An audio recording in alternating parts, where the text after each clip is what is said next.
now come to what I always consider one of the absolute highlights of an Alzheimer Europe conference.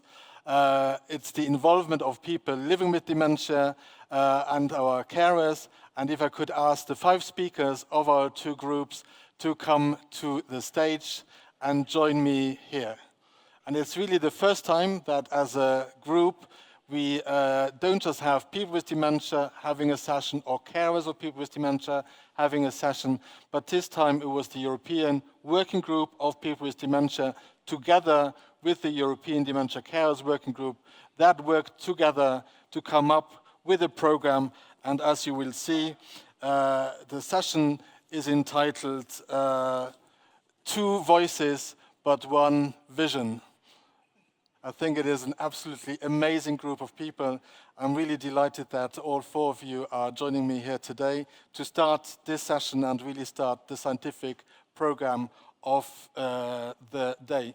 And I see that Lilo is also getting up on stage. So let me start by introducing the very first speaker of today. We have Shelagh Robinson. She's from the UK. She was diagnosed with Alzheimer's disease already 8 years ago. 13 years ago, so the information on our website is not up to date, so already 13 years ago where she was diagnosed with Alzheimer's disease.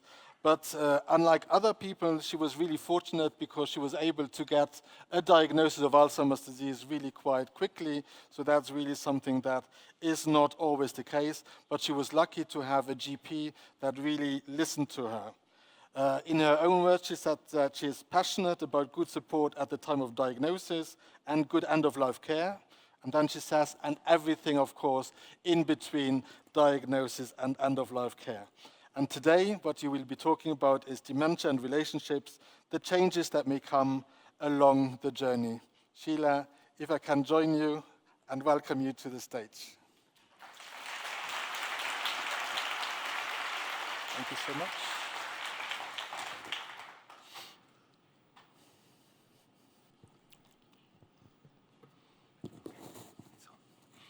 Good afternoon. As you've already been told, my name is Shelagh Robinson. I'm 84 years old, and 13 years ago, I was diagnosed with Alzheimer's disease.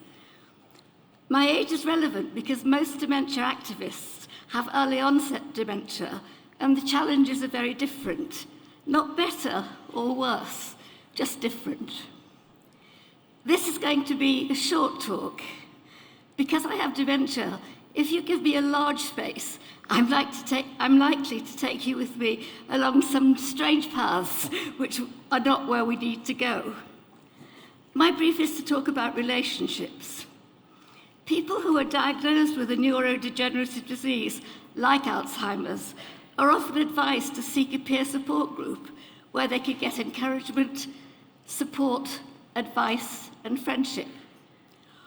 Although the European Working Group of People with Dementia is first and foremost a working group, in a sense, it's also a large peer support group. If support, encouragement, advice and friendship are the marks of an effective peer support group, then they're certainly here.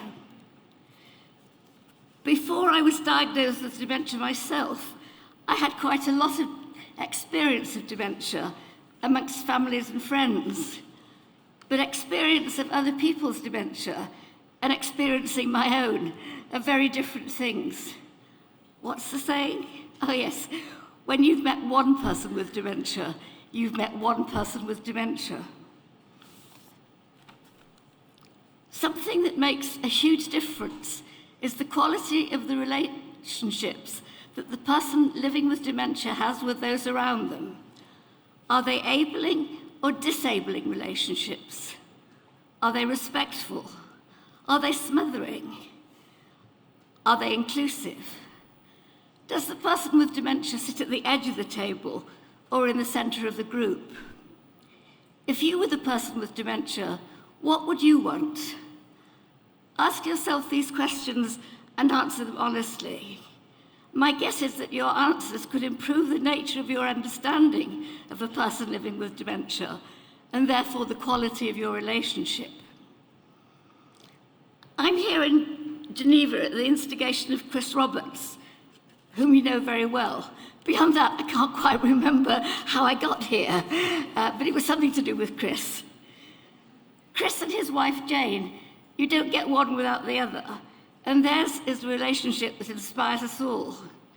Chris and Jane swept me into dementia activism almost at our first meeting, and our relationship changed from a rather formal commitment to supporting people living with dementia to a relationship of real friendship, a friendship that is underpinned by shared laughter and just a little bad behaviour. Being able to laugh is so important. When I was first diagnosed, I said rather pompously, and I'm not really pompous usually, but I said to my family, laugh with me, don't laugh at me. But I've learned that laughter is what's important, not where it's aimed. If they laugh at me, I can laugh at myself with them. If Chris Roberts introduces me formally at a meeting, he will tell everybody my age, because he can.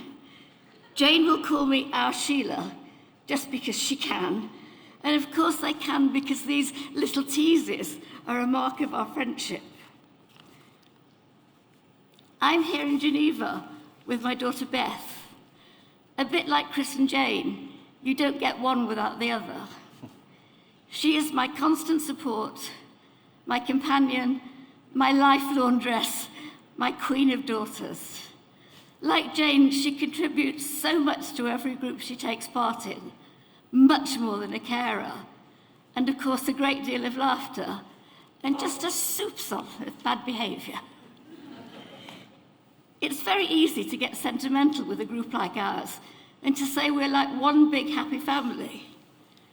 The only way we're like one big happy family is that other members of the group could drive us to dementia if we weren't already there. I've found that when I'm angry or frustrated or just plain out of sorts with another member of the group, the best way of dealing with it is to keep on reminding myself that he, she has dementia, and also to give that kindness to myself. When I judge myself harshly, I need to mitigate that judgment by reminding myself that I too have dementia, and it alters the way I think and act. When I read this to my son, he said, I didn't do that half enough, and I need to change that. I'm going to make a huge jump now, without an appropriate segue. But like Frank Sinatra, I do it my way. I'm a Quaker, and in the listening silence of a Quaker meeting, I can be stripped down to the essence of who I am. Then I can know myself in the most important relationship of all, my relationship with God. And I can say, along with Julian of Norwich, the nun from Norfolk, whose words have comforted, inspired, and challenged us down the centuries, all shall be well, and all shall be well, and all manner of things shall be well. I'll say that again because I think it's an amazing thing for someone with dementia to be able to say. All shall be well, and all shall be well, and all manner of things shall be well. These words speak to my condition. Thank you so much.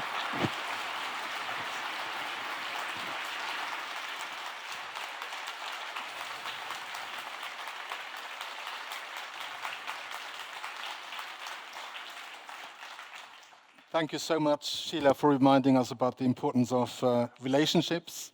I think you're very fortunate that you have the Queen of Daughters that is here accompanying you, but also the importance of laughter, of communion, of being together. And I think it was a very powerful start to our conference and a great reminder. Our next speaker is Liv Thorsen. She's from Norway. She's a psychiatric nurse. She's a teacher. And she has worked in education for patients and relatives, including carers of people with dementia. She's also involved in her local dementia association, and she's a local politician. And if you think that that CV isn't enough, that's actually not the reason why she is here.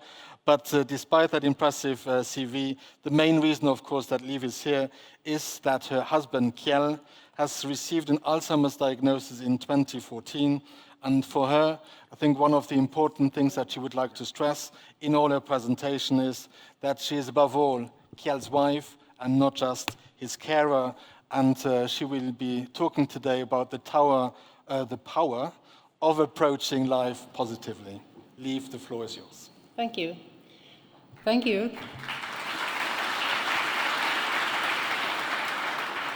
Today I will talk about the power of approaching life positively, and I will add also when illness strikes. I will do a presentation. You did it well, but I have a small one. I am first of all Kjell's wife, and I'm a female, 78 years, and I'm a mother, a grandmother, a great-grandmother, a psychiatric nurse, and I am a person with various board positions, a local politician, and volunteer in dementia care. And Kjell, who is he? He's a male, 83, former special education teacher. He enjoys life, likes to travel, a family carer. He loves to play bridge. He reads daily newspapers and does crosswords. He got Alzheimer's diagnosis in 2014. When we are talking about dementia, we always see these words. We can read about cognitive impairment, disaster, exhausted, deadly. No wonder we feel despair. But can we think about the illness in another way? I am very aware that many people face incredibly tough daily lives, and there are many exhausted caregivers. They struggle and have big challenges. I am so grateful every day that our situation has been manageable for more than 10 years, and I believe that our life, our experience, has validity on the otherwise somewhat grim picture.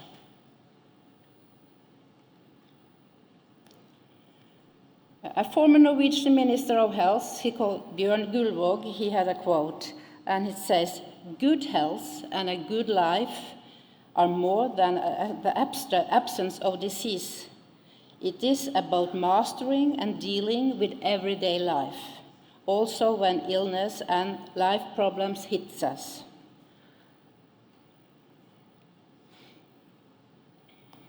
And can you be, healthy and chronically ill at the same time? A disease like dementia doesn't come with instructions of how to live with it. Coping is not a skill that comes with a diagnosis. It's mentally and emotionally hard work for us both that me as a wife and Kjell with his challenges will need help with. And what do we need to handle? I think it is very important to focus on what is still intact and not put life on hold. We have chosen to give very little attention to the diagnosis, but we have to accept what we cannot change. And this picture tells about we have to focus a little less on the symptoms and more on the resources.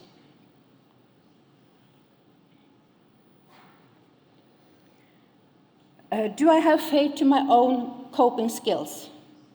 I think it's very important that I believe in my own coping skills. I need to become aware of how I think and act in various situations.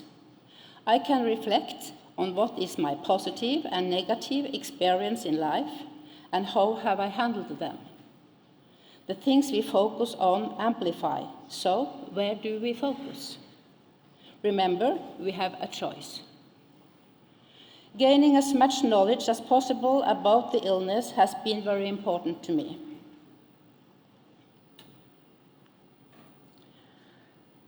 So, how to cope with everyday life with a dementia disease? I had a teacher once who said the following: coping difficulties, situations, is about the experience of having the strength to face everyday's challenges, and the feeling of having control of our lives. Active and good coping helps me adapt the new everyday life and enables me to see the difference between what I have to accept and live with and what I can't help maintain.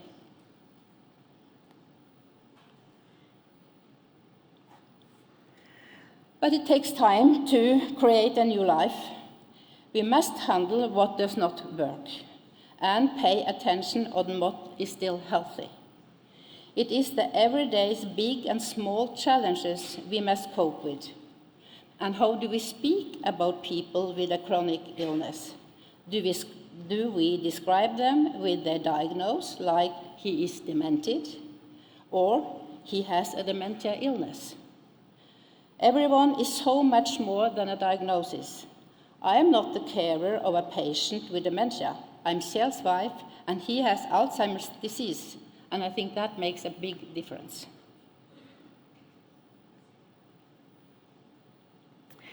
Consequences of losing health. Everyday life changes. I must dare to be vulnerable and ask for help when I need it. I must find the balance between when I can be weak and when I must be strong. I must acknowledge and accept, set limits, and limit the damage. And we as a family have to figure out what gives life value despite everything.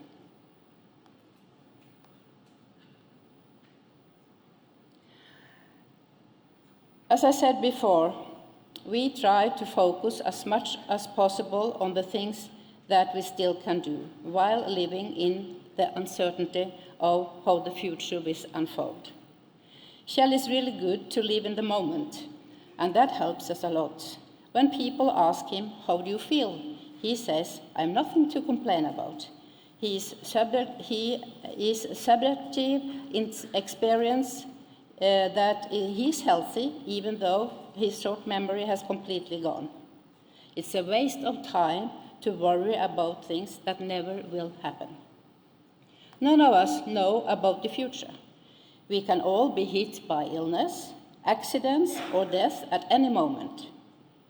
I must take responsibility for myself, stay active, and do what gives me refills. Then I also will be a good partner.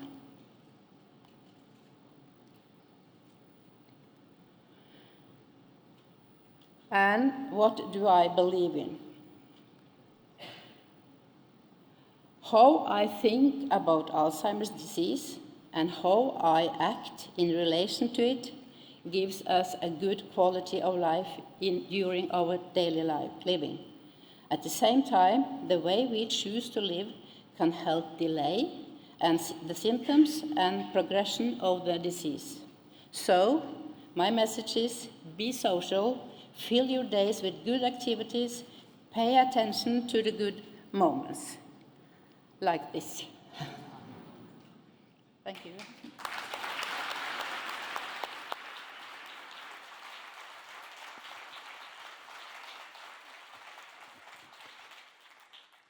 Tusen takk, Liv, for this amazing testimony and also for sharing this very optimistic and positive. And I think we will all take away your messages and understood that you are teaching other carers and providing advice to other carers. And I'm sure that what you presented here today is very useful for people that start their life after a diagnosis as a carer. So thank you very much again for sharing. Liv.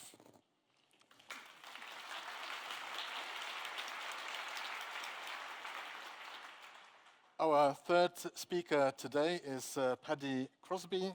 He's from Dublin, Ireland. He cared for his husband, Derek, who was diagnosed with early onset Alzheimer's when he was 58.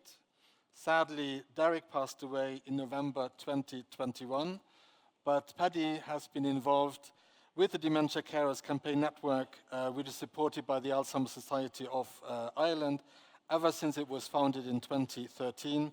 And this is a group that is involved in policy consultations, in political advocacy, and Paddy really has a passion for working towards eliminating the cultural stigma around dementia and using the arts as an innovative way of communicating to a wider audience outside the dementia community. And today, the title of his presentation is "Keep Doing What You Are Doing for As Long As You Can," which was the advice he received following Derek's diagnosis. Paddy, we really look forward to listening to you. Thank you very much. Thank you very much, everybody, for giving me the opportunity. Excuse, I had to change glasses, but it's a sign of getting older.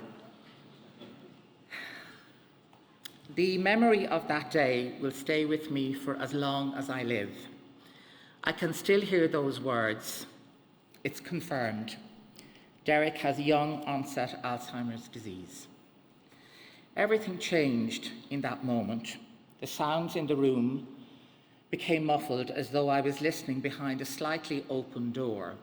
The conversation was all about what this diagnosis meant and what needed to be done. The most urgent thing that needed to be done were getting Derek's affairs in order, such as his will, enduring power of attorney, and financial matters sorted. It all became a blur to me as panic set in, and I did not know what was to be done or how I was going to cope, and what seemed to me to be a terrifying future. I truly felt that I was not going to be able to cope or care for Derek. The conversation continued, and although I was physically present, it was not real, but as it began to wind up and we were leaving, a wonderful social worker called Matthew asked to have a word with me.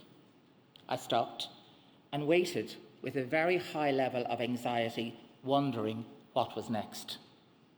He was very gentle and empathetic to what I was feeling, and then he said something to me so simple, but with such power. He said to me, "We can get through this. You will be able to live with this. My one piece of advice to you is keep Derek doing what he can for as long as he can." I cannot express adequately the effect of these words. I can only equate it to the same as seeing a small chink of light at the end of a tunnel. It felt like a lifeline. Immediately I understood what he meant, and I grabbed it with both hands. I did not know how we were going to do this on a day-to-day basis, but something inside me said, this is what has to be done. The only thing I could equate it to was the first time I met Derek, I knew he was the one, so I knew this was the right thing to do. Derek was still very capable and able, so I understood how important these few words were in order for us both to continue with our lives and live them as best we could. And he understood that this was going to help to make his life as best as we could. Derek's initial response to getting his diagnosis was, what could he give back, so others would not have to go through the same experience as he was going through. So he wanted to be involved in research, and he was one of the founding members of the Irish Dementia Working Group. By doing these things, he felt connected and still very involved in life. I knew we needed more, so he set about examining the things Derek enjoyed doing and began to make a structure for his day. It was built around the idea of keeping his mind stimulated. This was why being a member of the working group helped so much. We also started doing work around cognitive therapy stimulation. Looking at what he enjoyed, such as cycling, walking, and being physically active, spending time with friends and family, taking holidays, going to the theatre, cinema, and having an active social life. All of these things he was doing prior to his diagnosis. And all of these things we needed to keep doing so that the quality of his life did not decline. We set about making a timetable for his day around these types of activities. With this all in place, I was able to return to full-time work, and having this structure in place, we began a different chapter in our life with a certain optimism. As expected, the disease progressed, And despite the challenges and changes this presented, we still continued to live our life around keeping Derek doing what he can for as long as possible. Derek's needs increased, and it became evident that further help was needed. So it was time to get a carer in to help Derek with his day-to-day life. It was very important that this carer understood that Derek did not need just task and finish care, but something more that would keep him connected and engaged with daily life. After much research and deliberation, we found a wonderful carer to come into our home to help. His name was Stephen. It became very clear quickly that we had hit the jackpot with Stephen. It was amazing that he had exactly the same approach as I had to looking after Derek, and fully embraced the mantra of keeping Derek doing as much as he can for as long as possible. This happened without my having to explain to him what was needed. He just knew. Stephen took time to find out what Derek enjoyed, such as rugby, photography, both stills, video, exercise, and of course, coffee and cake. They would take off walking and come back and watch and talk about what they'd done, looking back over their photos, the videos, even having a drone one day, and each outing ending with coffee and cakes and chats with people in Dalkey, the town that we lived in. Stephen also tried other activities such as painting, but it soon realised Derek was not an artist. As time progressed, he also helped Derek with the transition into daycare when it was required. They both would set off on their days out and take him on his outings to the club, as they called it. I was fearful that Derek would withdraw due to his diagnosis, as he was naturally a very quiet person. But I can still remember us being at my nephew's wedding in New Zealand and several family and friends commenting that Derek was still in a pub at 1 a.m. in the morning, a thing that would have been unheard of, thoroughly enjoying himself, and another time walking through Dalkey with him and people saying hello to Derek, but I had no idea who they were. It transpired that these were people that Stephen and he had met on their walks. This proved to me that what we had been doing was working. It showed me that by keeping him doing what he could for as long as possible, Derek had his life still and remained connected with the world and the people outside our home in a way that he had always done before the diagnosis. As his primary carer and spouse, I find it so rewarding to see Derek, as his primary carer and spouse, I found it so rewarding for me to see that as Derek stayed so connected throughout this period, and I firmly believe that we had done this, having done this, our lives would have been very different if we hadn't carried out this. When you are caring for a loved one with this disease, seeing them engaged and connecting with others, having conversations, enjoying all aspects of life, makes your journey so much easier. It meant conversations and connections between us as a couple continued longer than expected. It is also important that the wider family are on board too, as consistency and routine makes such a difference to anyone living with dementia. And having such support helps the carer and the person living with dementia deal with what comes their way. When I reflect back now, I know that sticking to this mantra helped me get through this time, and I would tell anyone to embrace this advice and to keep it going for as long as you possibly can. It is like a beacon of hope at a time that can be dark and bleak. I know it can be difficult and a challenge, but I am here to tell you it's worth it. We also became involved in a programme run by the Health Service Executive in Ireland called Living Well with Dementia. It's a programme around activities of dance, movement, art, bridge playing, singing and gardening. It's open to all who have a diagnosis, and particularly to the choir, as it is somewhere where we're able to you can do this together with or without your carer. I now continue to volunteer with this choir and witness the wonderful effect on both people living with dementia and their carers. Connections with the wider community happen each time the choir performs at events, and it shows that people living with dementia still have so much to contribute. Now you will see I didn't have formal slides, but I gave you a flavour of what Derek went through pictures and how he managed a good life while living with dementia. In conclusion, I can only say that the advice given to me of keeping Derek doing as much as he can for as long as he can was the best advice I was given. I cannot emphasise how important it is and was for us, because it helped us both live well with dementia. Thank you.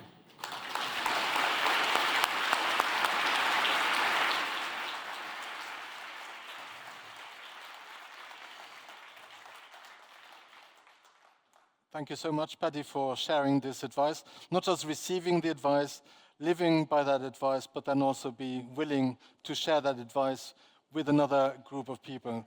And it's always nice to hear that you would not necessarily always think that stories about caring for somebody that has passed on is also a story of optimism and hope. So big thanks for sharing that with us.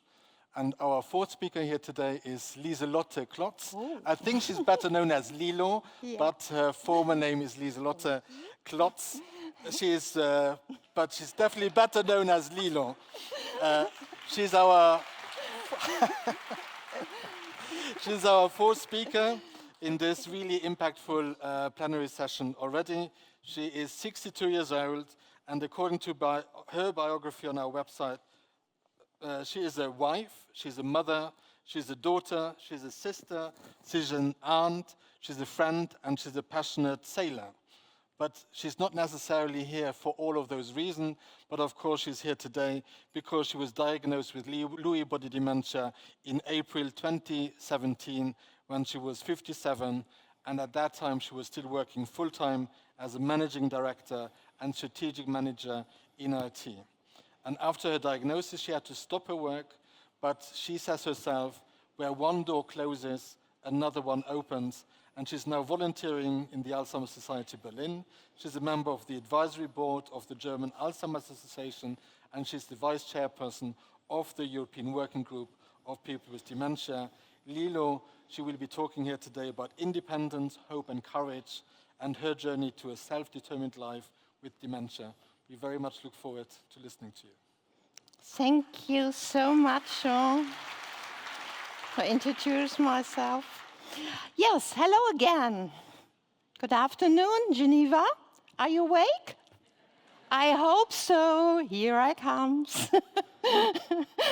Yes, to be here today, it means a lot for me. In my life, there are a before diagnosis and an after diagnosis. And my life was anything but boring before. I was a medical assistant and founding and leading several international IT companies, all as a single mother with 3 children. It was a really good time for me, and I love it so much to have 3 children. Yes, I'm happily divorced 3 times. Yes, it is. I'm a passionate sailor, a world traveler, a political activist. I'm a feminist, yeah! And much more, as you can say on the pictures. And as you see, I love big pictures and colorful slides. So, yes, I always was in the fast lane until I suddenly found myself crawling along in 2017. Lewy body dementia. My first thought was, this can be happening, not to me. Despite a family history of dementia disease, my mother has Alzheimer's. She's dying last year in December at our home.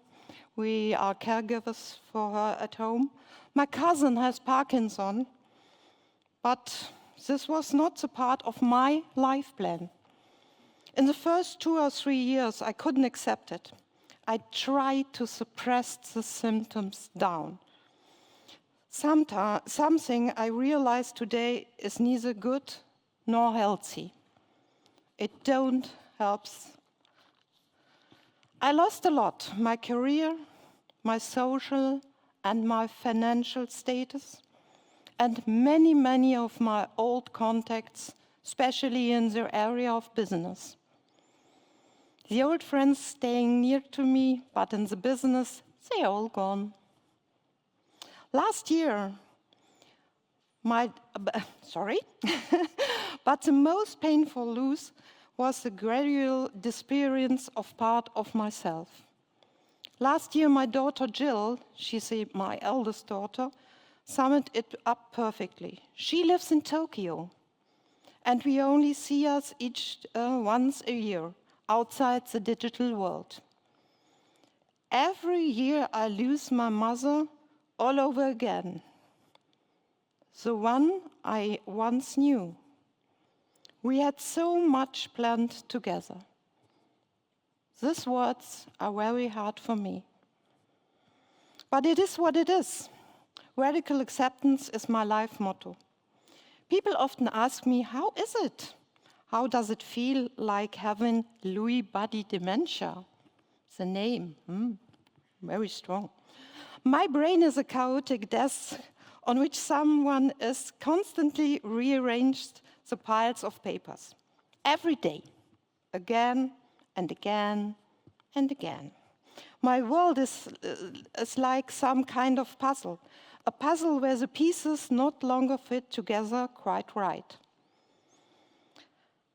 Sometimes I see things that are not really there, like German shepherds lurking around in my living room or strangers watching me from the couch.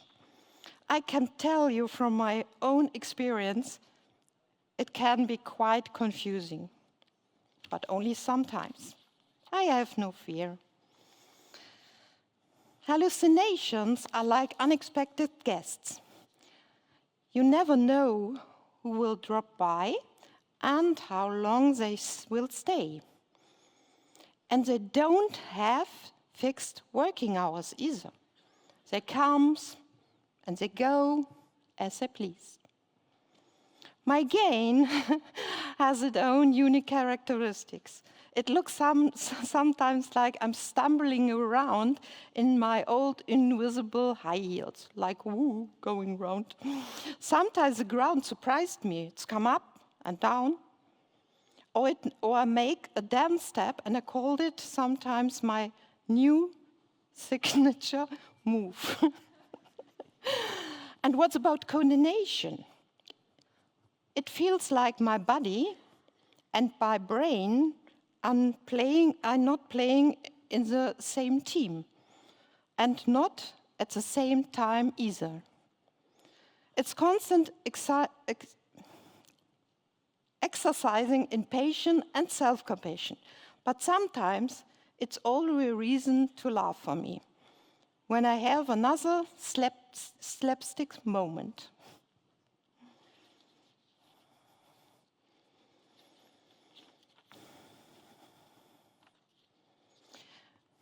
So, I have to do this.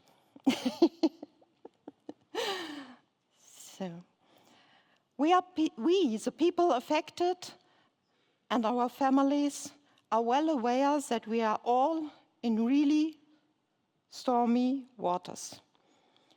Currently, there are no approved medications or cure for Alzheimer's, Lewy body dementia, or other dementias. And we must accept that our condition will get worse over time. But radical acceptance and staying in the middle of life can help. And there is more good news.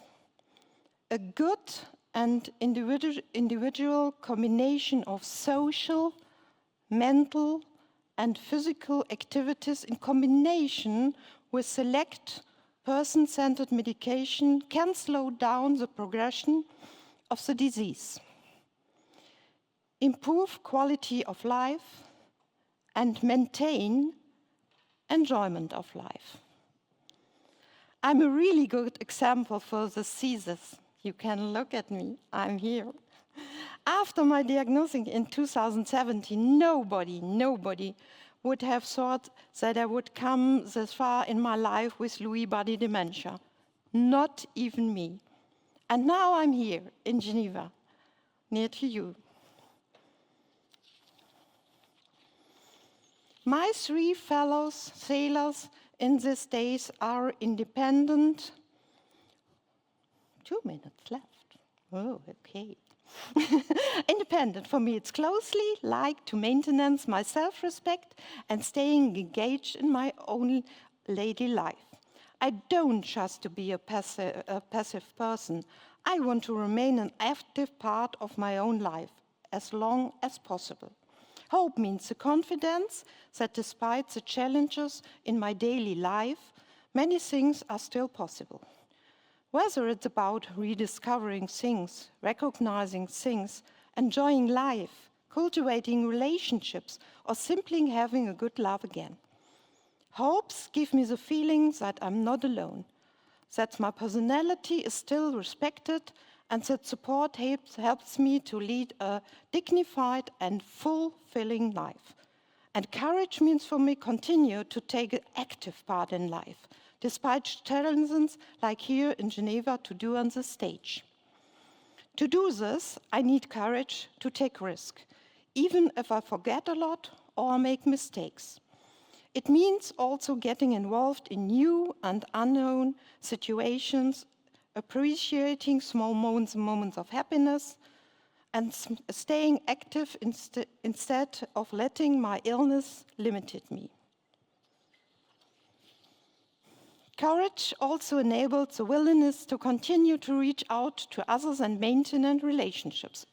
Ultimately, my goal is not to let dementia define me, but to still find joy in my life and continue to share my own experience and adventures for as long as I can.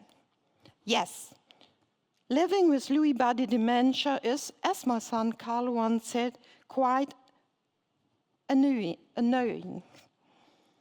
But as long as we can still laugh about it together, I still remain the leading actress, director, stuntwoman, and producer in my own world and reality life. For me, it's about finding the joy in the little everyday moments. And that's my little secret to navigate this crazy final journey with a smile on my lips. As long as I breathe, I celebrate life. I love myself and I love my life, even with Lewy body on board. Thank you for your attention, and I wish us all a great congress in beautiful Switzerland. Thank you.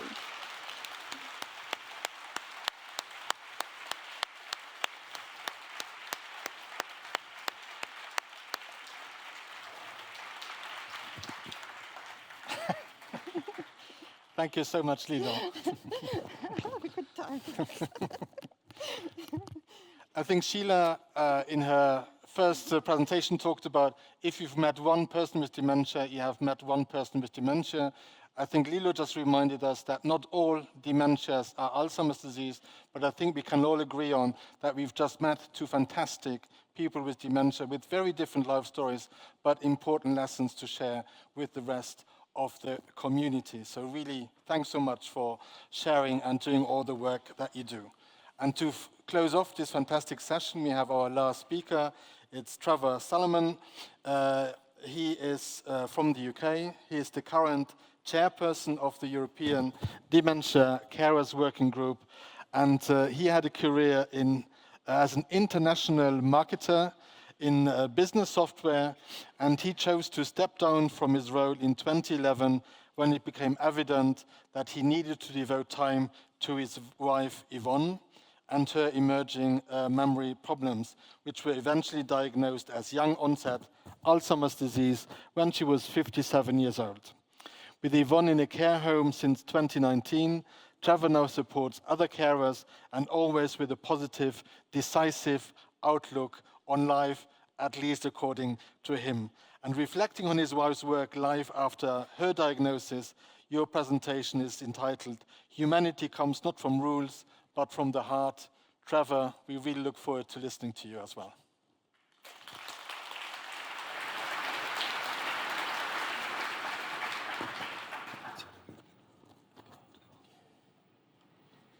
Thank you, Jean, and good afternoon, everyone. They say, don't they, that every picture tells a story, and this is no exception.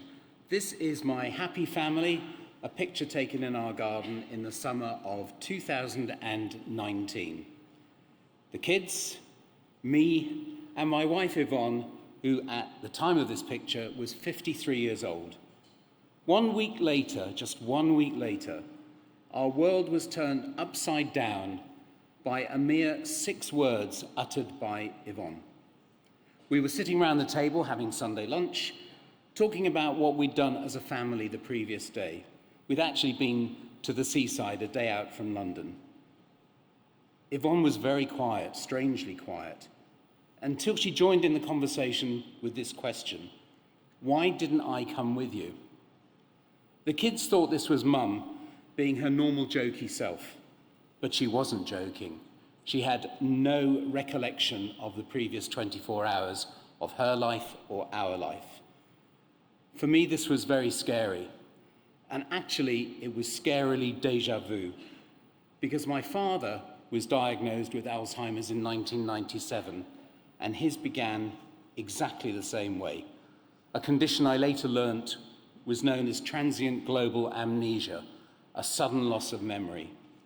Many people get over it, some don't. And Yvonne was one of those who did not get over it. At the time, she was working as a bookkeeper for a local charity just 5 minutes from our home. She loved her job. She enjoyed working with spreadsheets and the challenge of keeping on top of numbers. She was one of the people I know, one of the few people I know, who loved balancing debits and credits. Within 3 years, she couldn't even remember how to switch on her laptop. She would cry in bed at night, not wanting to go to work. I told her she didn't have to carry on working. She could quit her job. Now, I should add, at this time, we had no formal diagnosis, or rather, she had been assessed by our area memory clinic and discharged as having nothing wrong with her at all, which, believe me, was one of the most exasperating days of my life, and sadly, not uncommon. Now, without my knowledge, in the summer of 2012, she applied for a position at our local Sainsbury's supermarket as an online shopper. Sainsbury's is one of the big supermarket chains in the UK. It was a new role where she would be picking and packing customers' remotely placed orders.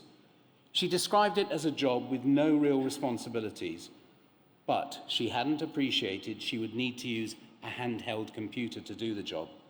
Within weeks, she was put on a written warning because she was too slow and made very many mistakes. And such warnings continued for the next 18 months until finally, we received that diagnosis of young onset Alzheimer's disease. She was 57. I accompanied her to the store to tell her manager, and I'd expected that she would be fired immediately, especially given her previous work performance. But astonishingly, the manager's response was, what can we do to keep her working? And keep her working he did, reducing her responsibilities, shortening her working week, and eventually totally changing her role so that she became a cleaner of the boxes in which orders were packed for delivery. Whilst Yvonne was somehow or other continuing to work, I realised I had to use my free time not only to do things for myself, such as socialise with my friends, but also to breathe. For those of you who are carers, you will know exactly what I mean. But I had to use this unexpected independence to learn how to cope with the likely progression of her disease. Being a secondary carer for my father in a supporting role to my mother, and seeing the disease from the outside in, is most definitely not the same as seeing and living the disease from the inside out as a primary carer. So I threw myself into learning as much as I could by interacting with dementia charities, primarily the Alzheimer Society in the UK, and with other carers. I soon discovered, though, that most dementia support groups comprised women looking after an elderly spouse or parent. I couldn't really relate to their challenges, and they couldn't relate to mine. So, of necessity, I formed my own group of younger men looking after wives with young onset dementia. It was probably one of the best decisions I ever made. I also realised there would inevitably come a time when Yvonne simply would not be able to work any longer, regardless of how much support she received from Sainsbury's. So I began to look at day centres specialising in dementia care and thought about how I might encourage her to participate. Most importantly, I used a great deal of my free time to plan how we would maximise enjoying doing all the things Yvonne loved before she had her diagnosis. The great outdoors was her absolute joy. So I was careful to mostly revisit places she knew and was familiar with in the hope it would trigger old memories for her. I was reluctant to create new memories because I knew they would be quickly forgotten. Now, if you look at these pictures carefully, you'll spot Yvonne with a camera. She was a brilliant photographer. She had a great eye for pictures. By the time these photos were taken, she actually didn't know how to use her camera.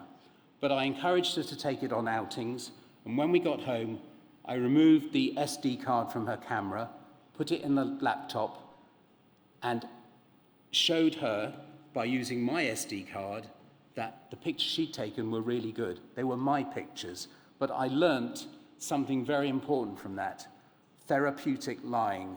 There is nothing wrong with lying to somebody if it's for their own good. She was really proud of the pictures I'd taken, but she thought they were her own, and I think that was a lesson I learnt as well. By March 2018, so just over 4 years since her diagnosis, Yvonne couldn't find her way in or out of the Sainsbury's store without help from colleagues. They were getting stressed. She was getting stressed. And so it was clear the time had come for her to stop working. Even then, Sainsbury's arranged for a final assessment of her capabilities before agreeing she should actually retire. After leaving her job, and despite attending a day centre 3 times a week, her decline was rapid, and within 12 months, she became doubly incontinent. For me, this was the tipping point. I could no longer recharge my batteries to look after her 24 hours a day. Professional care was required. So while she was attending the day centre, I used the time available to me to shortlist and visit 6 care homes before finally choosing this one, which you can see, some 15 minutes from where I live, and offering specialist, person-centric dementia care. Yvonne's been a resident now for some 5.5 years. She's always been happy there, thank God. She's received outstanding care, including through the dark days of coronavirus, when 30% of the residents died in the first 10 weeks of the pandemic. But now she sleeps most of the day. She can no longer speak or communicate and shows no outward sign of knowing who I am. Sad though this is, I have to fully accept that over time, the staff have become her family, the other residents her friends, and I'm a visitor. And you should know I'm actually okay with this. This is how it has to be. Now, I believe a story like this should have a hero. It's not me, it's not my wife, it's not the care home manager. It's this young man, Yvonne's manager at Sainsbury's. Without his compassion and humanity, his kindness, his encouragement, his desire to keep her working and use the capabilities she still had, I'm absolutely certain she would have been a care home resident at least 2 years earlier than turned out to be the case.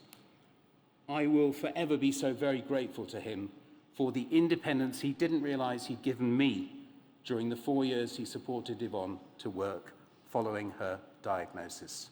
Thank you.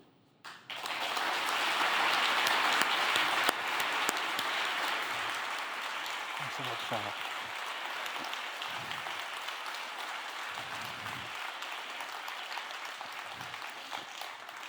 That's okay. Thank you so much, Trevor, also for sharing your story. I think I promised you that this was going to be one of my highlights of this conference. I hope that you all agree, and that it's also one of the highlights of yours. We actually have about 5 minutes for some questions. I'm not going to ask the audience to ask questions, but maybe a question from my side for each one of you. Because all of you have had a personal story of living with dementia, caring with dementia, but you haven't stopped that as a kind of just a personal story. You've all transcended that, and you've become advocates on behalf of others. You're doing that at a national level. You're doing that at a European level. And I just wanted to wonder what motivated you to not just stay at home thinking about yourself, but to become an advocate on behalf of other people with dementia and carers. And I think we have mics here for anybody that would like to speak. Lilo, Frau Lieselotte. Yeah, don't say Lieselotte. I'm Lilo, please. Yes, I'm not a person sitting on a couch in my whole life. So when I getting dementia, 2 years, I was a little sick in depression. And after this, I had connections to the Alzheimer community in Germany. And after this time, my life getting better and better. And I'm so thankful for this help in a time I really struggle with my whole life. And now my mission is to give something back to the people they starting in their way with dementia, getting a diagnosis and having the same problems with all the stakeholder systems in the first time when you get the diagnosis.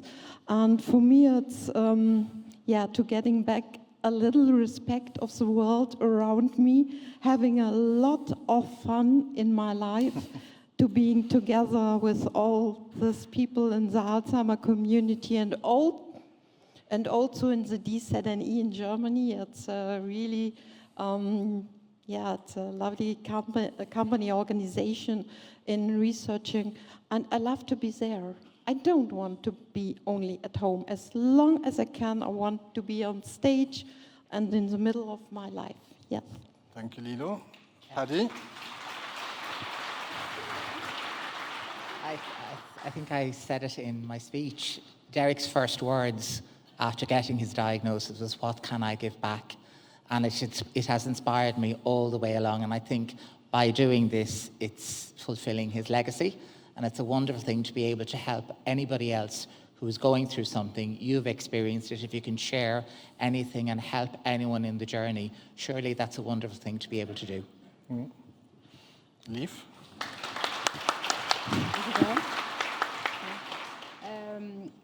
Before Shelagh got his diagnosis, I was teaching other people, carers and patients, and it is so different to teach with a knowledge than to experience what it is to be married to someone. It's two different worlds. So I think it's so important to tell people and have a positive winkling of what it can be, because I think it's too much negative thinking about the diagnosis. So that motivates me to teach other people. Thank you. Liv? Sheila as well? I can't spell I can't. I can only spell I can.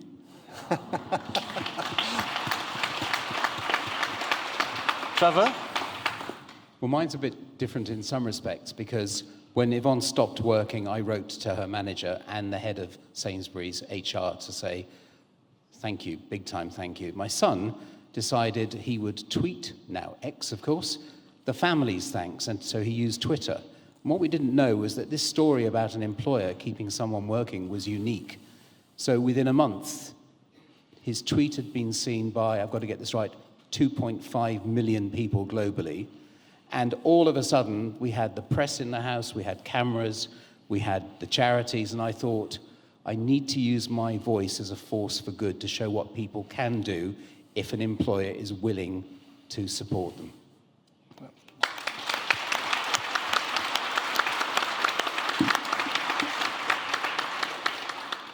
Thank you again to all 5 speakers.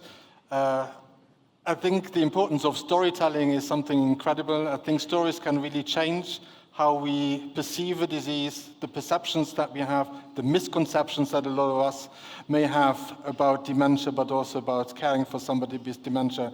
So I think the stories that you have shared were incredibly impactful. I'm also incredibly grateful for the generosity that you have in sharing these stories and not living those stories just by yourselves, but being willing to share these powerful stories with such a big audience. So again, big thank you to all 5 speakers for the amazing presentations.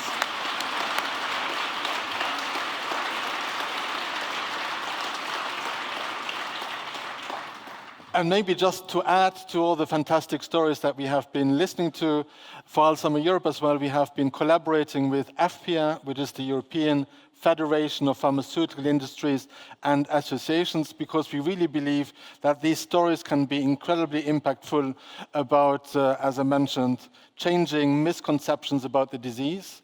We've been working with FPA on a 5-minute video that we would like to launch here today.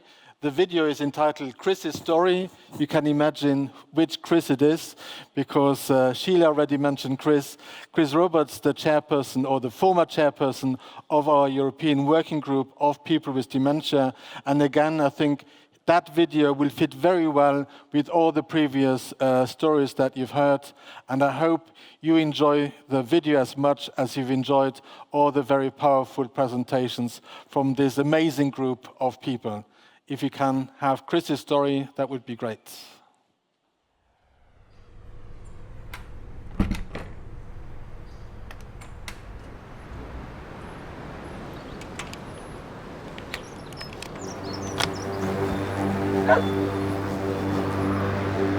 I had no idea what I wanted to be when I was a kid. I was doing double glazing. I was selling cars all the time. There was always a motorbike in the background.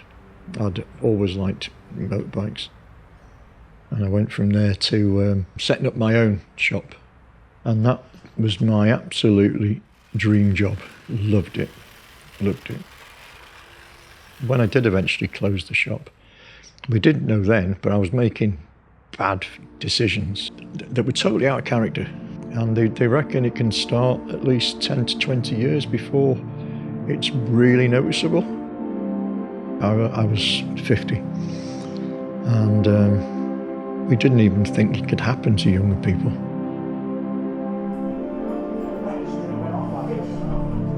I may have dementia, but it doesn't have me. It doesn't define me.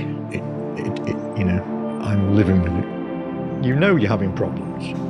You know. I wasn't recognising people, my memory was getting worse.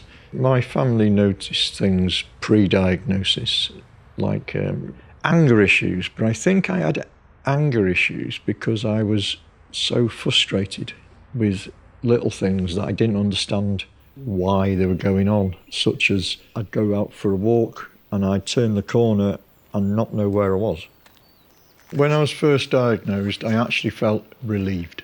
To get a diagnosis early means you can stop all the blagging and all the telling lies and all the covering, which just adds to your issues and problems, which, you know, makes you mentally worse. It's about not giving up, it's about doing. You have to adapt and you have to come out, you know, and ask for help. And that was very difficult for me, asking for help. I've never asked for help in my life.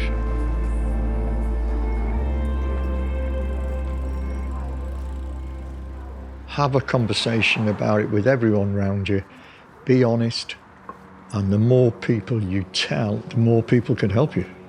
Because you haven't got it tattooed on your head. People can't see it. You know, it's inside your brain. I wanted to do something. I saw someone else speaking that had dementia, and I thought I could do that. The advocacy work made me feel almost whole again. You know, and that helped immensely. We started volunteering online to be like mentors, and it worked really well. we should all help each other anyway. What we learnt in working with Alzheimer's Europe is I'm more than a patient. I'm more than someone with dementia. What we do is absolutely confidence building. You know, I'm an old biker, but with their support and help, you're doing these things. And I never thought I'd be doing anything like this before diagnosis, let alone after. I have a future. None of us know how long it is, but I know I have a future. So to try and make that potential future a bit easier is good. No one should be doing this on their own, and no one should be not talking about it and keeping it a secret and adding to the very stigma that we all complain about.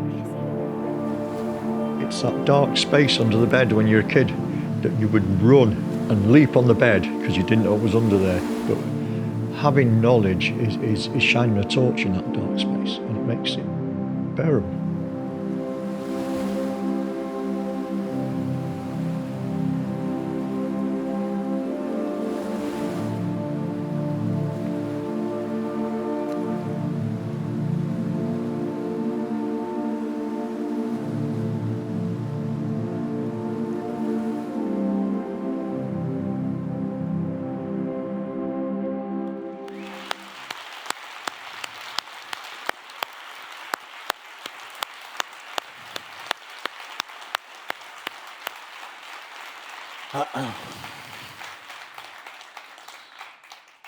I think the last line said it all. I think Chris's story, but everybody's story reminds us why we are here today, why we are doing the research, why we are running Alzheimer's associations, why we are participating in research. So I think it was fantastic listening to all 5 of you, listening to Chris's story, because I think it set the tone for the rest 2.5 days of our conference. And I hope that you enjoyed it as much as I did. And it's time for a coffee break and to start thinking about all the other sessions that you will be able to participate in going forward. Thank you very much again.